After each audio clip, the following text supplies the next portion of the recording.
It's a Minimalist Monday edition of Optimal Living Daily, episode 283, The Quickstart Guide to a Decluttered Home by Babauta of ZenHabits.net, and I'm Justin Malik. Welcome back to another OLD episode where I read to you from some very popular personal development blogs, with author permission of course.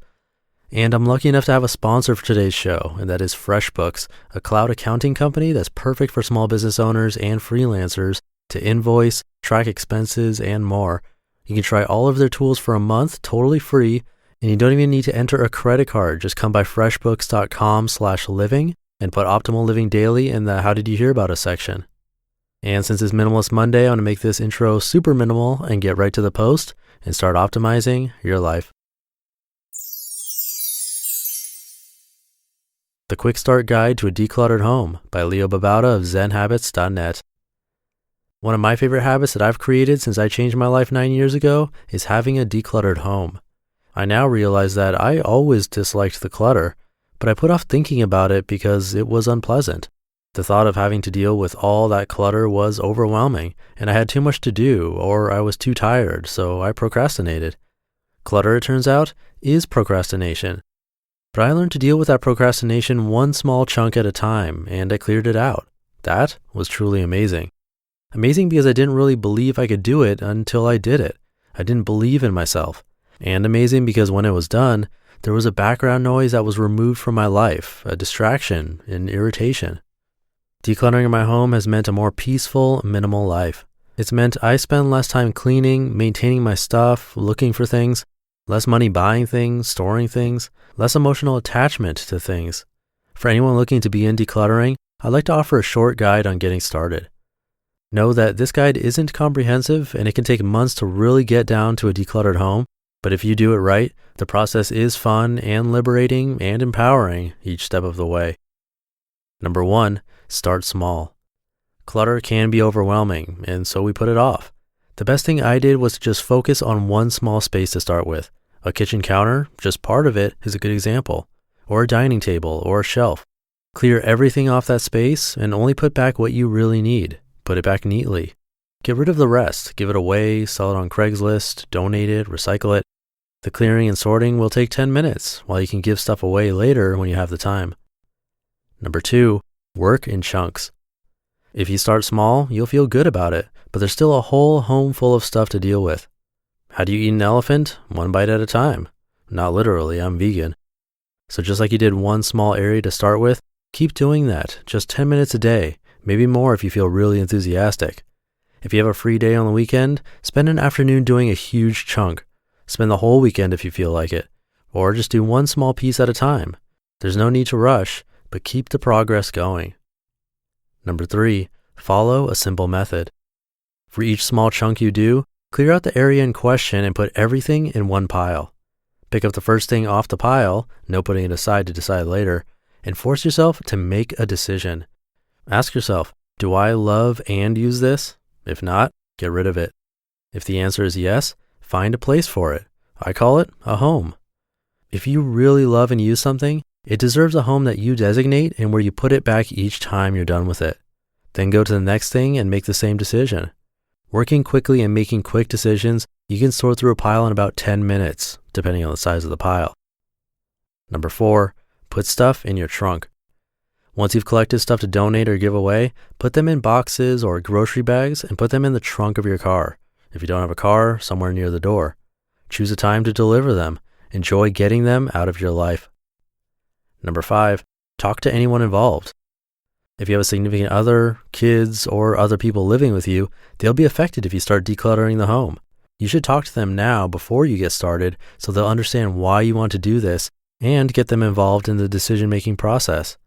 Ask them what they think of this. Send them this article to consider. Ask if they can support you wanting to declutter, at least your own stuff or some of the kitchen or living room to see what it's like. Don't be pushy, don't try to force, but have the conversation. Be okay if they resist. Try to change the things that you can control, your personal possessions, for example, and see if that example doesn't inspire them to consider further change. Number 6, notice your resistance. There will be a lot of items that you either don't want to get rid of, even if you don't really use them, or you don't feel like tackling. The resistance is important to watch. Is your mind wanting to run from discomfort or rationalize things? You can give in to the resistance, but at least pay attention to it. See it happening. The truth is, we put a lot of emotional attachment into objects. A photo of a loved one, a gift from a family member, a memento from a wedding or travel, a treasured item from a dead grandfather. These items don't actually contain the memories or love that we think are in them, and practicing letting go of the items while holding on to the love is a good practice. And practicing tackling clutter that you dread tackling is also an amazing practice. Number 7, enjoy the process. The danger is to start seeing decluttering as yet another chore on your to-do list. Once you start doing that, it becomes something you'll put off. Instead, reframe it to a liberating practice of mindfulness. Smile as you do it. Focus on your breath, on your body, on the motions of moving items around, on your feelings about the objects. This is a beautiful practice, and I recommend it. These steps won't get your home decluttered in a weekend, but you can enjoy the first step and then the second, and before you know it, you've taken 30 steps and your home is transformed. You'll love this change as much as I have. You just listened to the post titled The Quickstart Guide to a Decluttered Home by Babauta of Zen Habits.net. And this episode has been sponsored by FreshBooks, the cloud accounting company for small business owners and freelancers, and they allow you to create invoices in roughly 30 seconds. I do have an account with them, and I've tried other companies for invoicing, which has been a huge pain. FreshBooks has been super refreshing, no pun intended, because not only do you not have to worry about downloading PDFs and emailing people when you send an invoice, but they handle late payment reminders, credit card processing, and the communication. It's as simple as entering the description, the dollar amount, and email address. If you have a business and you invoice people, try out FreshBooks. Invoicing is just one tiny feature that they have, and that's already been worth it for me. You can try out all of their features for a month, totally free, and you don't even have to enter a credit card. Just come by freshbooks.com/living, and when they ask you, how did you hear about us, enter in Optimal Living Daily. It's awesome that they're sponsoring a few shows because that means I can commit to more episodes for you, so big thanks to FreshBooks. And since I have a sponsor, I'll leave any typical self-promotion out, except to say that you can find me at oldpodcast.com. And that's it for today. I hope your week is off to a great start, and I'll see you tomorrow with another reading from a book that I featured last week, actually. So I'll see you there, where your optimal life awaits. Hey, this is Dan from the Optimal Finance Daily podcast, which is a lot like this show, except more focused on personal finance. Justin handpicks the best posts he can find from blogs and authors like Ramit Sethi, Mr. Money Mustache, and more, and I read them to you 5 days a week. So if you enjoy this podcast, come on over and subscribe to Optimal Finance Daily too. And together, we'll optimize your financial life. You've been listening to Optimal Living Daily. Be sure to hit the subscribe button to stay up to date on each new episode and head to oldpodcast.com. That's OLDpodcast.com for a free gift as well as more actionable tips and resources to help you maximize your potential. Thanks for joining us, and remember, your optimal life awaits.